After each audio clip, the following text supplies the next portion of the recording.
Hi, welcome to our channel where we share the most intriguing stories.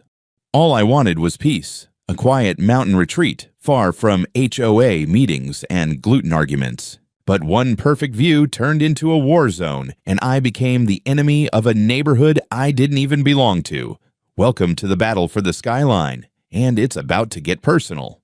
I never planned to make enemies with a neighborhood I didn't even live in. All I wanted was peace, a few acres of silence, a breath of alpine air, and maybe someday, a deck where I could sip coffee and listen to the wind instead of my ex-wife yelling about her gluten allergy. That's why I left Austin after the divorce. That's why I bid on a forgotten slice of land tucked into the ridge outside of Golden Aspen Valley. It was a weird auction lot, remote, unloved, and surrounded by nothing but steep pine-covered slopes and the kind of silence that cities kill. And it was perfect. I bought it clean. No liens, no covenants, no HOA. County records confirmed that the old Gregson property, once belonging to my great-uncle Henry, had been officially surveyed, subdivided, and exempt from all community zoning overlays. When I saw that line on the official plat, private parcel not included in Golden Aspen Ridge, I grinned like a man who just found the last beer in the fridge. I'm an architect. I know how these things work. And I knew, for once, I had found a place where I could build what I wanted, how I wanted, without some polyester-clad committee arguing about which shade of beige is less offensive. It took me 6 months to design the place, a minimalist alpine chalet with low-E glass walls, charcoal steel accents, and a roof line that hugged the terrain like a whisper. Everything, from materials to slope angle, was in compliance with county codes. Every permit was pulled. Every environmental guideline was followed. There was even a snow shed study done just to shut up any theoretical bureaucrat who might care. My house didn't tower, it didn't blare, it didn't even blink. It simply existed the way rocks do, silent, confident, and unmoved. The trouble started with binoculars. I was up at the site watching the early stages of excavation when I noticed a pair of glints from a distant deck down in the valley. Someone watching. At first I assumed it was just curious hikers. But then I saw the binoculars lower and a figure, slim, upright, briskly coiffed, stepped back inside a house that looked like a furniture catalog exploded onto a wine mom's Pinterest board. I didn't think much of it. That was the last time I underestimated her. Her name, I would learn very quickly, was Karen Bartholomew, HOA president, guardian of mountain harmony, and self-proclaimed curator of visual purity. The HOA she ran, Golden Aspen Ridge, was an upscale gated community nestled in the valley bowl below my ridge. Their community had matching fences, mailbox standards, seasonal wreath quotas, and at least 3 couples who regularly wore coordinated tennis outfits to dinner. You get the picture. About a week later, while I was reviewing site plans with my contractor, a brand new Lexus SUV pulled up the gravel road. That road, mind you, is not even marked on the HOA's community maps. It was part of the original parcel easement. Out steps Karen, khakis ironed sharp enough to slice concrete. She didn't wave. She marched.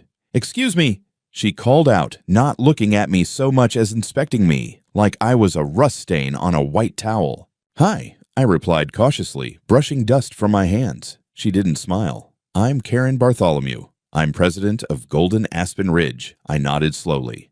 "Nice to meet you. I'm Sam Gregson. This is my property." Her mouth twitched. "Yes? That much is clear. I came because several residents have expressed concerns." I raised an eyebrow. "Concerns?" She pointed toward my foundation. "We've noticed construction activity here. It's quite visible from several of our back decks." I shrugged. "I imagine it would be. You're about 400 feet downhill." "Yes? And unfortunately, that view is protected under our HOA's Community Aesthetics Clause. It's part of the visual charter. The integrity of our mountain skyline has been compromised." I blinked. "You're what?" She cleared her throat. "The architectural view corridor. Our residents paid for unobstructed natural scenery. What you're doing violates the intent of our elevation standards." I let out a slow breath, amused and mildly alarmed. "Karen, and I say this with all due respect, I'm not in your HOA. I'm not even near your HOA." She held up a thick folder, HOA letterhead and all. "We've had our mapping committee analyze your parcel. While technically outside the current jurisdiction, your structure impacts the optical piece of Golden Aspen Ridge. We'll be issuing a formal notice. That was when I realized two things. 1. Karen didn't recognize boundaries. 2. This was going to be fun. I didn't take the folder, I just looked her in the eyes. You're welcome to send whatever you like. But this is private land, legally purchased and approved for residential construction. If you want to contest it, you'll need to talk to the county. She pursed her lips so tight they disappeared. I'm just trying to maintain the character of our community, Mr. Gregson. You may not realize how disruptive this house is. I grinned. It's not a nightclub, Karen. It's a home. She didn't respond. Just turned, stiffly, and returned to her car. As she drove off, I watched her tires kick dust into the air, swirling into the same sky she wanted to keep aesthetically pure. What I didn't know yet, not really, was just how far she was willing to go to protect that precious skyline. Not just letters, not just appearances. Karen was about to go full HOA crusade on me, and I was going to make damn sure every step of it was documented. A week after Karen's surprise visit, I received an envelope that looked like it was trying too hard to be official. Thick cream-colored paper, embossed return address. A golden seal with the words Golden Aspen Ridge Architectural Committee pressed dead center. It was the kind of packaging that screamed, I watched 3 episodes of Suits and now think I'm a paralegal. Inside was a letter. No, a decree. It read like HOA scripture, full of grandiose terms like structural disharmony, visual pollution, and restorative demands. It informed me that my construction had been observed and documented as a violation of the Golden Aspen Ridge Community View Ordinance and instructed me to cease all further construction, dismantle the second floor within 30 days, repaint the exterior facade in approved natural tones, beige, taupe, or sage, submit for architectural review before resuming any future work. At the bottom, in aggressive cursive, was Karen's signature, complete with the title President, Architectural Committee. I stared at the letter in disbelief, then laughed out loud. It was delusional and also, somehow, deeply performative. This wasn't law. It was theater. My attorney Janine confirmed as much. Sam, this is legally worthless, she said over coffee the next morning. They have no jurisdiction. You're outside their mapped boundaries. This is harassment, not governance. Can we send a response? I asked. Oh, I plan to. In triplicate, she drafted a formal reply on her letterhead and mailed it via certified post. It was surgical, calm, and devastating. It outlined that my parcel was not under HOA jurisdiction, that county permits were fully approved, and that any further attempts to interfere would be considered legal harassment. I signed it with a flourish and even included a printed copy of the official parcel map, just to twist the knife. But Karen wasn't looking for facts. She was looking for leverage. And when paperwork didn't work, she switched tactics. Soon, residents of Golden Aspen Ridge began receiving new letters, this time under the banner of a community alert. These weren't addressed to me. No, they were targeted at the neighbors. They warned of a non-compliant visual obstruction being erected near the northeast ridge, a structure that would negatively impact property values and obstruct scenic views. It called on residents to support the protection of our shared environment and to stand united against external threats to our aesthetic balance. It sounded like propaganda written by someone who just learned the word aesthetic. Karen even included a form letter already addressed to the county development board so residents could sign and send in complaints. All they had to do was add their name, click, and mail. HOA weaponization made easy. One of the residents, an older man named Dave, a retired geologist with a wicked sense of humor, emailed me a copy. He added, "Not all of us are drinking the HOA Kool-Aid. Just thought you'd want to see the script." Then came the kicker. A new envelope arrived, this one hand-delivered by a courier. Inside, a legal complaint from the HOA's attorney. Golden Aspen Ridge was officially suing me. The grounds? Introduction of a disruptive architectural element harmful to the scenic cohesion and spiritual tranquility of the community. I reread that sentence 3 times. Spiritual tranquility. What the hell was I? A pagan god summoning modernism from the mountain. Janine didn't laugh this time. "Okay," she said, tapping the page. "This is where it starts to get dangerous. They're claiming constructive nuisance. It's thin, but they've filed in civil court. They want to sue me for existing. They're trying to establish that your house is a kind of environmental blight. It's absurd, but absurd doesn't mean harmless. A bored judge could let this go to hearing. I leaned back in my chair, exhaling hard. Karen's really doing this.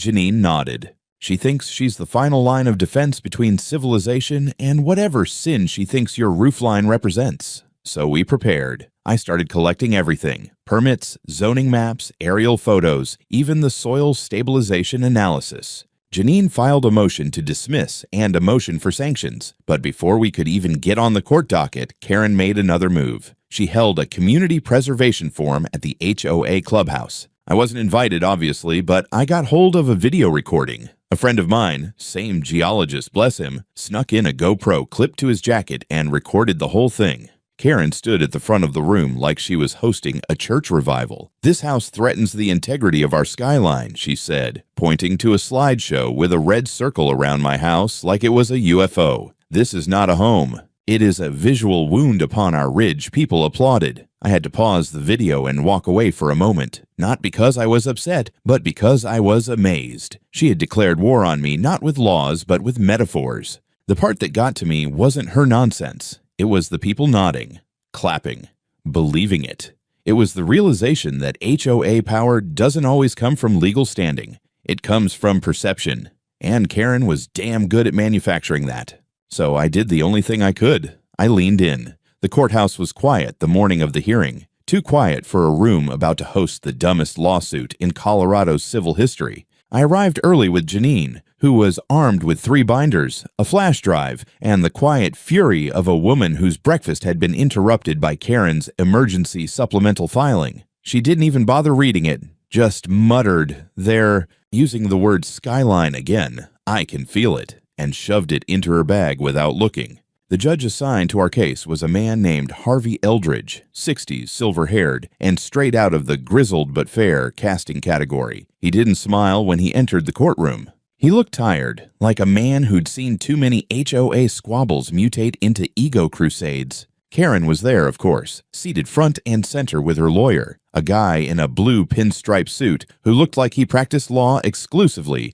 by threatening cashiers and quoting bylaws in grocery stores. Karen wore a pearl-colored blazer and a face like she was attending a funeral for civilization. The hearing began. HOA's lawyer stood and launched into a theatrical monologue about mountain identity, visual sanctity, and the trauma of unexpected rooflines. I thought he might cry when he started describing how one resident had to rearrange their living room furniture because of the psychic discomfort caused by my house's angular dominance. Janine scribbled notes while I stared ahead and tried not to laugh. Then it was Judge Eldridge's turn. He tapped his pen against the desk once slowly.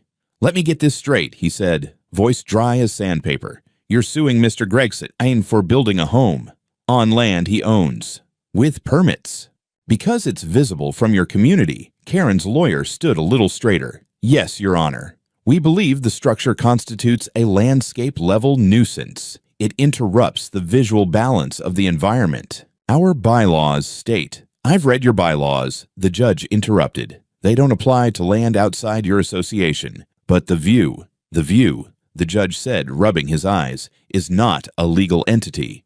You cannot own photons. If you could, we'd all be paying rent to the sun." A few people in the courtroom chuckled. Karen visibly recoiled, as if humor itself was offensive. Eldridge leaned forward. "You're essentially asking the court to declare this man's house a criminal offense against your taste." Karen stood up abruptly. "Your Honor, it's not about taste. It's about preservation. Our homes were purchased under the promise of uninterrupted mountain purity. His construction is a desecration of that." The judge tilted his head. "Ma'am, are you suggesting we rule his house illegal because it's unpleasant to look at from your hot tub?" Karen's face flushed bright red. "We have rights." Eldridge raised one eyebrow. "Not over other people's land, you don't." Janine stood and calmly submitted our documentation: survey maps, permit approvals, time-stamped construction inspections, HOA boundary documents certified by the county. It was a legal nuclear bomb dressed in vinyl tabs and paper clips. Judge Eldridge flipped through a few pages, then closed the folder with finality. unless you can prove this man's property falls within your jurisdiction, which you can't, or that he violated any municipal or state building code, which he didn't, I see no basis for this complaint. You are dismissed." Karen gasped like she'd just been slapped. Her lawyer tried to argue, but Eldridge cut him off with a glance sharp enough to pierce Kevlar. "Counsel," he said, "this is bordering on malicious litigation. You want to push this? I'll start looking at sanctions." That shut them up. I thanked the judge and followed Janine out of the courtroom, but Karen wasn't done. As we walked through the parking lot, she called out to me. "This isn't over, mister." "Gregson, I turned already halfway into my truck. It's over for the law, Karen. What else are you going to do? Cast a spell on my shingles?" She didn't answer, just got into her Lexus and slammed the door hard enough to set off her own alarm, which, honestly, was the most satisfying thing I'd heard all day. Back at the site, I felt a momentary sense of victory, but Janine, ever the realist, wasn't celebrating yet. "She won't stop," she said, flipping through her phone. "People like that don't lose well. She'll find another angle, environmental maybe, zoning pressure, harassment. Just be ready." And she was right. Because 2 days later, a man in a tan vest and state-issued boots showed up at the edge of my property holding a clipboard. He introduced himself as a wildlife corridor investigator from the Department of Natural Resources. Apparently, someone had filed a report alleging that my house was disrupting the migration of local mule deer. I blinked at him. "You're kidding." He shrugged. "Nope. Says here your retaining wall is blocking a seasonal path, and that your roof materials are scaring off birds." I looked up at my roof. Matte dark gray composite, low glare, solar absorbing. "I designed that roof to minimize reflection," I said flatly. "And there's no wall, just a graded slope." The inspector nodded. "Well, I gotta walk it anyway." "Protocol, so we did." We walked the slope. He checked erosion patterns, measured angles, noted a few deer tracks that, to his credit, went right through the area without pause. No signs of obstruction, no displaced vegetation, no bird carcasses from fright-induced death spirals. At the end of the walk, he closed his clipboard. "Nothing here," he said. "Looks stable, clean build, no issue." "Can you put that in writing?" I asked. He grinned. "Already in the system." But even as he drove away, I knew exactly who had sent him. Karen wasn't suing anymore. Now she was escalating. The following week, my driveway turned into a procession of uninvited officials. First, it was the Department of Natural Resources. Then it was someone from Soil and Water Conservation, holding a topographic erosion map that looked like it had been printed straight from Windows 95. After that came a man from the county fire marshal's office, asking if my roof materials were too reflective for air response units during wildfire season. Each of them looked mildly confused, mildly annoyed, and deeply apologetic by the time they left. Turns out Karen had filed complaints with 4 different agencies, all citing various public safety concerns about my build. It was impressive in a way, like watching someone try to sink a battleship with Post-it notes. But even as each report came back clean, I knew the goal wasn't to win. It was to wear me down. I started documenting everything, every visit, every conversation. I installed a second trail cam facing the road and mounted a GoPro in my front window, just in case someone decided to escalate from bureaucracy to vandalism. I'd seen this game before, death by paperwork. And Karen was playing to stall, not to succeed. Then came the flyers. One morning, I hiked down the ridge to check my mailbox, a steel post box I had to reinforce after a bear got curious last spring, and found a glossy printout folded inside. I unfolded it. At the top, "Community at risk, one man's house, our shared loss." Below it was a photo of my house, grainy and zoomed in from a telephoto lens. Underneath, "Disrupting wildlife, damaging property values, destroying views." The back listed a call to action: support the HOA special assessment vote, help fund the legal defense of our neighborhood's integrity. And below that, in smaller text, "Requested donation, $1,200 per household." I nearly choked on my coffee. Karen wasn't just tripling down. She was trying to get the entire community to pay for her obsession. That evening, I got a call from Dave, the retired geologist who'd sent me the HOA leak earlier. His voice was low, like he was calling from a phone booth in occupied France. "Sam," he said, "you might want to come to the clubhouse tomorrow." Karen holding another PowerPoint apocalypse. Sort of. "She's calling for a special vote. Wants to amend the budget to cover extended litigation costs and expert witness fees for the lawsuit that already got laughed out of court. She's calling it Phase 2. Claims she's building a long-term strategy to redefine jurisdictional relevance, which I think is HOA for throw more money into the void. I showed up. I wasn't technically allowed inside, but that didn't stop me from parking nearby and listening through the propped open side window. Inside, Karen was in full performance mode again. She had diagrams, charts, and even a printed quote from a vision therapy consultant who claimed that angular roof lines disrupt subconscious stress processing in the visual cortex. I'm not making that up. I heard her say it twice. But this time, the room didn't sound so compliant. Voices challenged her. Someone asked why dues were going up when they'd already lost in court. Another homeowner, a younger guy, probably mid-30s, asked whether Karen had even consulted the board before sending out legal documents in the community's name.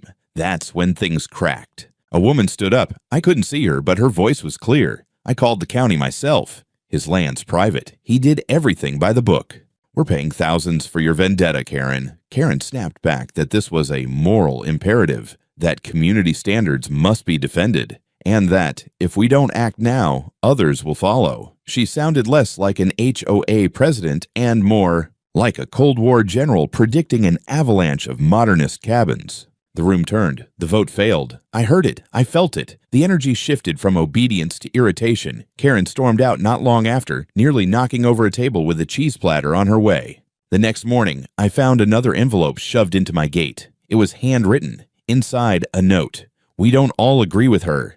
Keep building. Some of us actually like the view.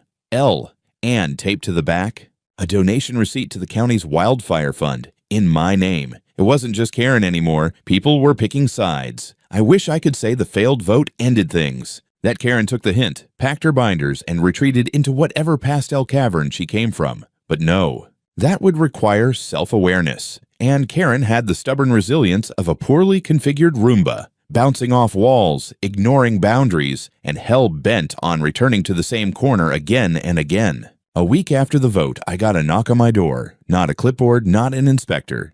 A knock. It was a man in a neat gray suit with a county seal on his badge. He introduced himself as Thomas Avery from the Zoning Review Board. Behind him stood a younger woman with a laptop and a measuring wheel. I gestured toward the slope behind me. Let me guess, someone reported my porch for being too smug? Avery cracked a grin. No, sir. But we did receive a zoning variance complaint alleging structural encroachment onto unimproved public land. We're just here to verify. He held up a faded copy of an old trail map. According to this mystery complainant, my east retaining wall overlapped a historical footpath, one supposedly recorded in a 1973 Parks Department archive. Except, I said, pointing to my survey stakes, that footpath hasn't existed for 40 years, and I have a certified parcel map from last year, signed by the county surveyor. Avery nodded. We figured. Still have to check it out, though. So we walked. Me, Avery, the assistant with the laptop, and a deeply offended bluebird who kept dive-bombing my head like I'd insulted his nest. It took about an hour, but the verdict was clear. The wall was fully within bounds. The public land was a ghost, deregistered, absorbed, and reassigned to private holdings 3 decades ago. They left with polite apologies and promised a written report within 72 hours. I thanked them and offered cold water, professionalism all around. And yet, the sheer fact that they'd come, again, told me everything. Karen had moved from institutions to paperwork warfare, and she wasn't alone. Later that evening, Janine called. She sounded pissed, which was rare. Normally, she kept the composure of a FedEx delivery driver at peak Christmas rush. Irritated, but functional. This time, she was livid.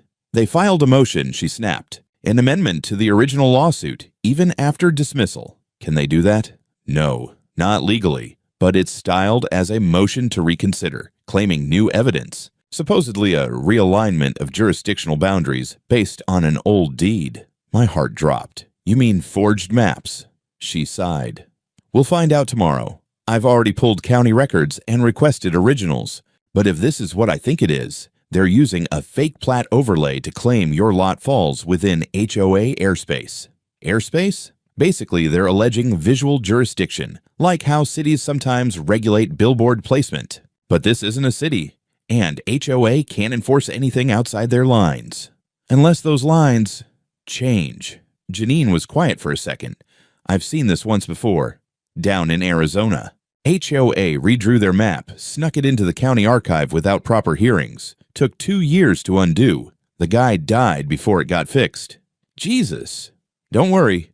We're not letting that happen. I've already booked a meeting with the county recorder's office. The next morning, we met at the county archive. It smelled like old paper, lemon cleaner, and budget to spare. Janine moved like a predator. Heels sharp, laptop open, printouts ready. We were led to a terminal by an overworked clerk named Marcy, who handed us 3 key documents: the original plat, the HOA charter overlay, and the newly filed jurisdictional revision labeled as Amendment 12B. We stared at it. It was sloppy. The lines had been redrawn using GIS software, sure, but without proper surveyor stamps. They'd expanded the HOA by exactly 422 feet uphill, just enough to touch my property line. No legal basis, no hearing, no vote. Illegal, Janine muttered, snapping photos. We've got them. But the damage was already rippling. That evening, I received a cease and desist letter, this time from a third-party law firm representing a coalition of HOA residents. Not Karen directly, but a group she'd rallied. They accused me of knowingly building on contested land and threatened to pursue damages for property devaluation and community disruption. I laughed so hard I dropped my beer. But when I turned back to my driveway, I noticed something new. A drone, hovering, watching. That drone became a regular visitor. At first, it hovered cautiously, 10, maybe 15 feet above the tree line, its little blinking light twinkling like a smug star. Then it got bolder, swooping lower each day, circling the property at dusk. Once I stood on the deck with my coffee and stared straight into its lens, middle finger raised like a patriotic salute. It zipped off, offended or triumphant. I couldn't tell. By the third day, I was over it. I called the sheriff's office. Not 911, just the local dispatch. A deputy named Elena Ortiz came out that afternoon, driving a dusty SUV with one burnout taillight and a dent in the front bumper that looked suspiciously fist-sized. She listened patiently as I explained the drone's behavior. I showed her the footage from my trail cams and the time-stamped videos from the GoPro aimed at the sky. She squinted at the screen and muttered, "Persistent little bastard." Exactly. Technically, there was no law preventing someone from flying a drone over my property, not unless it entered private airspace below a certain altitude or peered into windows. But repeated flyovers could count as harassment. Deputy Ortiz took a few notes, shrugged, and said, "We'll knock on some doors. No promises. HOA folks are special." That was putting it mildly. The next day, I noticed my mailbox had been opened. Not just checked, but forced open at the hinge. Nothing stolen, but definitely tampered with. Then came the emails, 3 of them. All anonymous, all written in the same performative faux legal tone that could only belong to someone who once audited a paralegal seminar on YouTube. They accused me of weaponizing the media, of spreading falsehoods about the community, and of inciting division. One of them included a grainy, zoomed-in photo of me walking down my own driveway, taken from the ridge above. That night, I met Janine at a bar near the county line. Not the fancy wine bar in town, but a real place. Sawdust on the floor, jukebox stuck on 80s hits, bartender who didn't ask questions. We sat in a booth, lit by a flickering neon sign that buzzed like a dying wasp. "I think they're watching me now," I said, sliding my phone across the table. Janine scrolled through the emails, then the drone footage. Her expression didn't change. This is stalking. Karen-level stalking. She's weaponizing paranoia. She's got enough to open a damn armory. Janine leaned in. "We need to strike back. No more defense. No more waiting for the next move." I raised an eyebrow. "What are you thinking?" She smiled. A shark smile. A counterclaim, defamation, harassment, abuse of legal process, maybe even intentional infliction of emotional distress. I blinked. That's a real charge. In this state? Yep. It's rarely used, but when it lands, it hits hard. We spent the next week building a case. I compiled every document, every inspection report, every zoning letter, drone video, HOA flyer, anonymous email, mailbox photo, and public record I had. Janine drafted a legal brief so sharp it could have sliced granite. We requested the original HOA charter, dug up board meeting minutes, and traced every alteration to the boundary lines since Golden Aspen Ridge was incorporated in 1998. Then we filed. Officially, Samuel Gregson versus Golden Aspen Ridge HOA and Karen Bartholomew, individually and as acting president. The local news caught wind within 2 days. A reporter from Channel 9, a young guy with too much gel in his hair and the permanent expression of someone trying to remember if he left the stove on, showed up at my house. I gave him the full tour. We stood on the deck. I pointed toward the valley. "See that?" I said. "That's Golden Aspen Ridge. They're suing me because I exist." He laughed nervously. "You mean because your house is visible?" "Exactly. I ruined their view. We did the interview at sunset. Behind me, the mountains turned gold and red like they were dipped in fire. I didn't need to say much. The view did the talking. The story aired that Friday. By Saturday morning, I had 36 emails from people I'd never met. Some were supportive. Others shared their own HOA horror stories. One woman said her HOA fined her for drying clothes on a line. Another said they painted her fence without asking, then charged her for the paint. But one message stood out. It came from someone inside the HOA board. No name, just, "You're not alone. Some of us want her gone too." Wait for the next board meeting, change was coming. And this time, I wasn't the only one pushing. The board meeting was scheduled for a Thursday evening, not in some grand hall or fancy HOA office, but in the Golden Aspen Ridge Community Center, a painfully beige building that looked like it had been designed by someone who hated joy. I wasn't invited, obviously, but that didn't mean I wasn't prepared. A few hours before the meeting, I parked my truck on a county-maintained fire access road about 100 yards uphill from the community center. I hiked through the brush with a folding chair, a thermos of coffee, and my drone controller, my own little eye in the sky. FAA registered, altitude limited, and perfectly legal. I'd named it Karen Repellent. From my perch, I had a clear line of sight through the upper windows. I wasn't filming anything illegal, just gathering vibes. The meeting started on schedule, and it looked tense from the jump. I couldn't hear words, but body language said everything. Karen stood at the front, arms folded, pacing like a dictator with a bad back. She had a projector, of course, and was showing slides, probably some cherry-picked photos of my house, bathed in ominous lighting, like it was a Bond villain's lair. But then came the first interruption. A man in a navy blazer, mid-50s, tired eyes, homeowner energy, stood up and said something. Karen tried to wave him off, but he didn't sit down. Another woman chimed in, then a third. The momentum shifted like a tide turning. I watched her composure crack, her arms tightening, voice rising. She was losing control. Down below, Janine was inside. As a licensed attorney with a filed counterclaim, she had every right to observe. And she wasn't just observing. She was recording everything on a body cam pinned to her blazer. That footage became gold. Karen, cornered and defensive, let it all out. She admitted, on camera, that she personally submitted the zoning complaint to the Department of Natural Resources.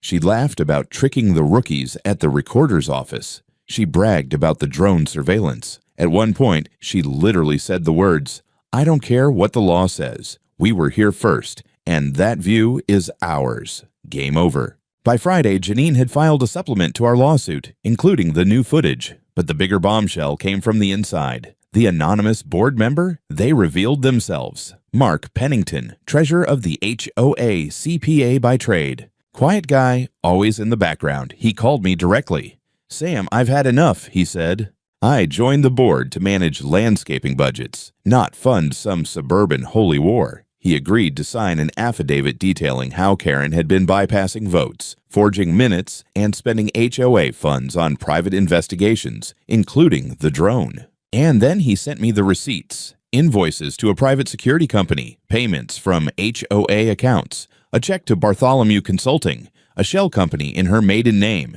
We didn't just have a case. We had evidence of financial fraud. Janine nearly squealed. This isn't just civil anymore. This is criminal. The next week was a hurricane. Janine filed a motion to escalate the case to Superior Court, citing abuse of fiduciary duty and misappropriation of HOA funds. We requested a forensic audit. The sheriff's department opened an inquiry. Karen was subpoenaed. And the residents, they turned. Some emailed me to apologize. Others thanked me for exposing her. One even dropped off a pie, pecan, still warm, with a sticky note that read, "For the guy who broke the HOA curse." But Karen, she didn't go quietly. I came home one night to find my driveway spray-painted in red.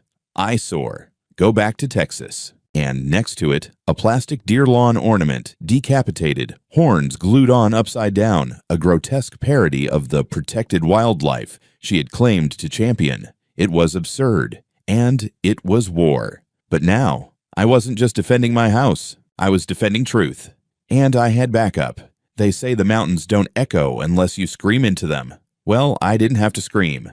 The paperwork did it for me. By the time the audit team showed up at the Golden Aspen Ridge HOA office, 2 investigators and county windbreakers with hard drives and clipboards, Karen was already in freefall. Her name was removed from the HOA's public website. Residents had called an emergency vote for her dismissal. Mark, the treasurer, had submitted every shred of financial data from the past 3 years, down to the receipts for catered luncheons and community engagement seminars held at her favorite winery. I didn't go to the final court hearing just to win. I went to finish what she started. Janine and I sat side by side in the packed courtroom, flanked by journalists and a couple of homeowners who'd become unlikely friends, ex-enemies of circumstance, now cheering me on like I was a local hero. Judge Eldridge presided, that same half-grimace tugging at his cheek like he was torn between laughter and contempt. Karen entered with her attorney, a guy who looked like he practiced law from a Craigslist ad. Her face was stiff.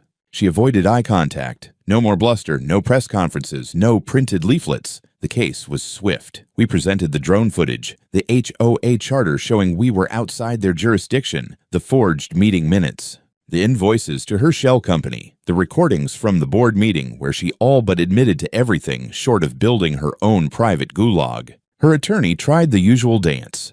Misunderstandings, passion for community standards, miscommunication with third-party vendors.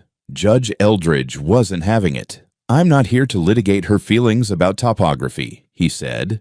"I'm here to determine whether this was abuse of power, misuse of funds, and illegal harassment. And the answer is yes, yes, and hell, yes." He didn't just dismiss their original lawsuit. He awarded me $190,000 in damages for the countersuit. Emotional distress, legal costs, loss of short-term rental income, and reputational harm. Karen was fined $50,000 personally for abuse of authority and making false environmental claims to a government agency. The judge also recommended the county district attorney review the case for criminal charges related to fraud and misappropriation. Karen's jaw clenched. Her lawyer scribbled notes with a shaking hand. The courtroom rustled like a forest before a storm, half shock, half relief. Outside the courthouse, reporters crowded me. I didn't say much, just held up the deed, smiled, and said, "This house was never the problem." Their control was the story spread. Local news, regional blogs, even one national HOA watchdog site picked it up with the headline, "The View War Ends in Disaster for HOA Queen." Back on my land, the sky felt wider.